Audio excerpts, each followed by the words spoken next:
Hey guys, last week I made a video about 10 things that I love about America. Well, today I'm going to talk about 10 things that I don't like about America.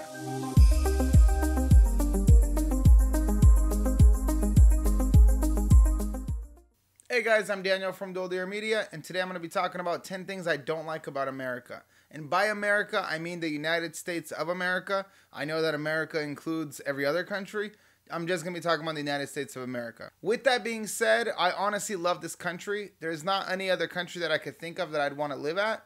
But there are some things that really get under my skin here in the US. This is where it all begins. And although some of these things might be trivial, these are just things that bother me. This doesn't necessarily mean that I'm basing this off of some facts or something else. It's just, in my opinion, things that I don't like about the United States. Number one, consumerism. Now, America has kind of become this consumer culture melting pot. Honestly, you can't go anywhere without getting an ad shoved down your face, and I really don't like that.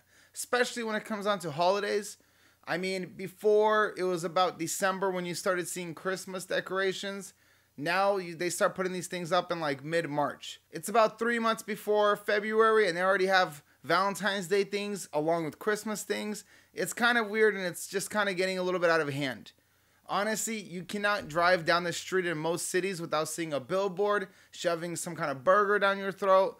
There's ads everywhere. We're too much of a consumer culture. In my opinion, if we stopped the consumer advertising, we would have a better economy and a lot of people wouldn't be in as much debt as they are in. Number two, optimism. Now, optimism by itself is not a bad thing, and honestly, a lot of countries are very pessimistic. But here in the United States, Americans are very optimistic, and it kind of gets under my skin sometimes because not everything's as good as they make it out to be. Especially when it comes down to movies. You're watching a movie. Every movie has to have a positive ending here. I grew up watching Russian movies, and in every movie, the main character dies all the time, and I kind of got used to that.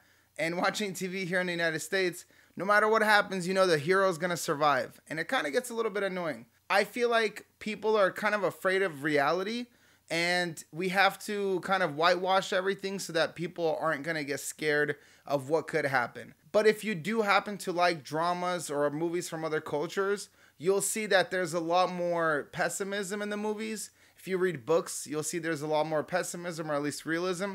But here in the United States, no matter who you talk to, somehow things are always going to work out. Number three, narcissism.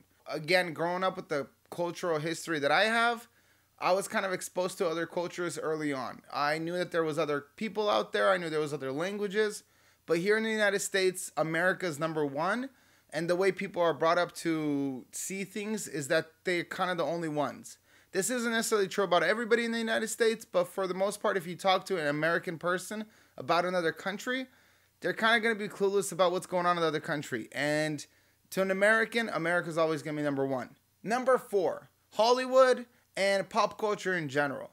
Now, Hollywood does bring a lot of revenue to California and also to the United States, but Hollywood is not accountable for a lot of the things that they push out. If you haven't noticed, there's a lot of people that understand certain things about other people or other facts that they strictly got from a movie they seen that was made in Hollywood.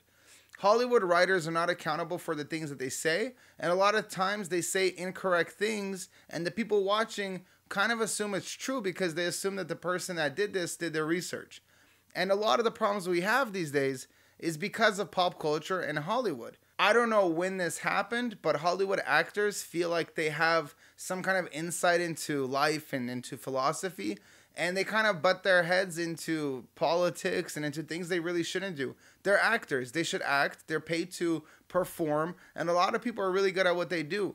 But an actor should not be talking about politics. That's not what they are. They're not political analysts. And most times they say something that's pretty foolish.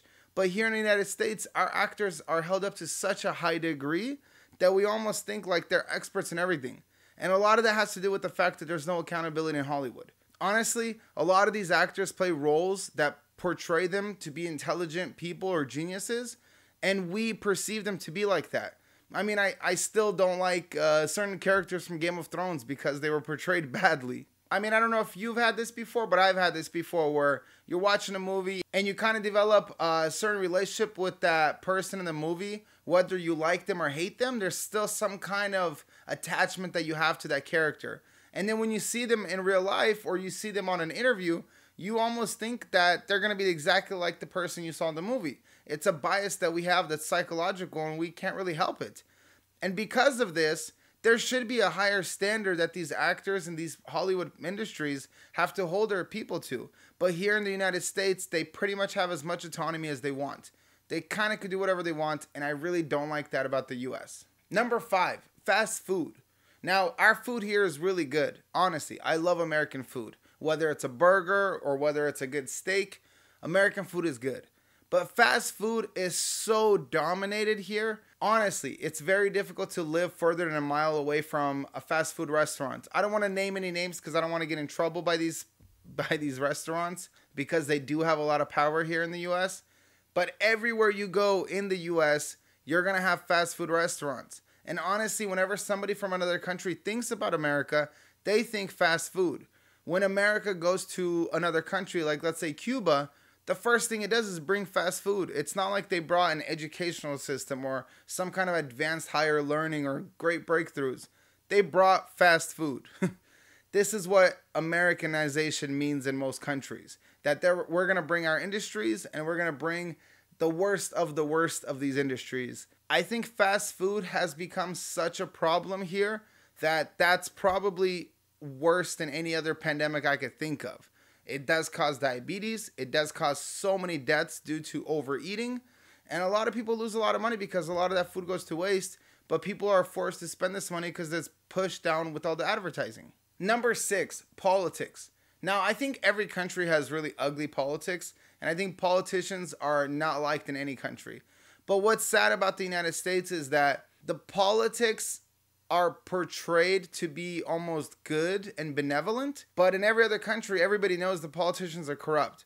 But here in the United States, a lot of people you talk to, they're going to be like, yeah, these politicians are good people. I mean, they're out there for us. We support them. You'll have people post up stickers and banners and put things in their cars in support of certain politicians, not realizing how corrupt some of these guys are. Honestly, if you look at the book deals that these people make, I personally don't know anybody who's reading these books. I've never met anybody who's reading these books, but they're making millions of dollars selling books that nobody's reading. And it's a little suspicious to me. I'm not saying anything, but it's a little suspicious that so many politicians have book deals that are better than most of the book deals that major labels sign for, like J.K. Rowling or anything like that. On top of that, you can't really escape politics here. Now, in other countries, you could watch a soccer match and they're not really going to have that many political things mentioned. You're not really going to care about who the president is or what's going on in the political scheme of things. But here in the US, you cannot watch a sporting event now without it being political. You can't turn the TV on without it being political. Politics has gone into anything and everything, and it's kind of ugly. I think politics should be separated from everyday life, and you should be able to just completely turn off any politics if you don't want to hear about it. It's fine if you want to engage in what's going on in the world, but if you want to shut that out of your life and kind of ignore it, you should be able to. But here in the US, it's very difficult to escape politics. Number 7, expensive upper education. Now, upper education is a great thing. I love upper education. I love talking to people who are educated. I love listening to professors lecture on things that I don't know about. Whether it's physics or philosophy, I think it's great. But here in the US, you can't get a job unless you have a degree from an upper education school. And these upper education schools cost $200,000 to $300,000. Only elites can enter into these schools, and it's almost like a club. In other countries, it's a little bit easier to get into upper level schools. But here in the US, it's impossible for some people. If you come from an immigrant family and your family is not wealthy or made out of money or has some kind of connections, you're probably not going to get into one of the fancier Ivy Leagues here in the United States. It's very difficult to get a good education here if you're poor. Now, you could still go to a trade school. You could still go to a school and get a really good job, but it's going to be a battle to get there.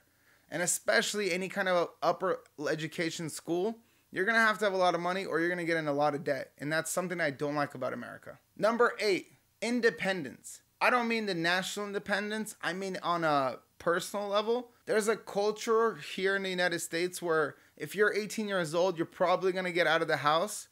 There's not really a good sense of community, and I don't like that. With the background I have, you kind of have to take care of elder people. They kind of move into your house maybe like in your mid 40s or 50s, and you take care of them until they get old and pass away. In the United States, it's a little bit different. When you're 18, you move out. You don't see your parents for a couple of years, and then you visit them maybe once or twice a year for the holidays. There's a very independent culture here, and there's not really a good sense of community here. Now, growing up with the community I did, I always had someone to turn to. I always had people to talk to. It was great. I had a huge community around me, and I grew up with that community, and to this day, I have that community around me. But most of the American people I know, they're kind of by themselves and on their own. Once they turned 18 or sometimes 17 or 19, they left their house, they started working as a minimum wage job, and they kind of had to make it on their own. And I don't like that culture in the United States. I want there to be more community-focused ideas here. I don't like that much independence here. I think we need more family-oriented ideas here, but we also need more community-oriented groups. They do have things like the Boy Scouts, but that's a very temporary thing that you do when you're a kid. But when you get older, you don't really have anyone to turn to. You're kind of on your own, and that kind of sucks, honestly. We need to bring that back to America. America did used to have that back in the days. Number 9, Americans are very private. Now, that's something that I don't really like. It kind of bothers me. I grew up in a community where people talked about how much money they made. People talked about the kind of politicians they liked. Everybody was pretty open about a lot of things. But here in the United States, people are very private. People don't like talking about their incomes. People don't like talking about religion. There's so many things to not talk about. You almost got to walk on eggshells just to find a conversation. And it usually ends up being, how are you? Good. How are you? Good. And you walk away. With my culture, we kind of showed our emotions and we kind of expressed how we thought about things. And everybody was always arguing. It was a beautiful thing. I like that. And that's one thing I don't like about America. It's too private. The people are too private. Number 10. Not enough history. Now, I do like that America has a good history, but it's only 300 years of history, especially if you're living here in the West. We have about 150 years. The oldest building in my city is only like 120 years old. It's not even that impressive. When you go to like Rome, there's buildings that are 2,000 years old, and you're just like, oh, this is so cool. You go to places in Europe that are just ancient. You go to the Middle East, you go to South America, and you're just like, this is some wonderful history. But here in the US, you can go to the East Coast and there will be some 400-year-old buildings there. But that's pretty much it. We do not have that much history here. I wish we had more of it, but we don't. That's something I really don't like about America. Thank you guys for watching. Hit that like button if you guys like this video. Let me know what you don't like about America and let me know what I said wrong. Thank you. Have a good day.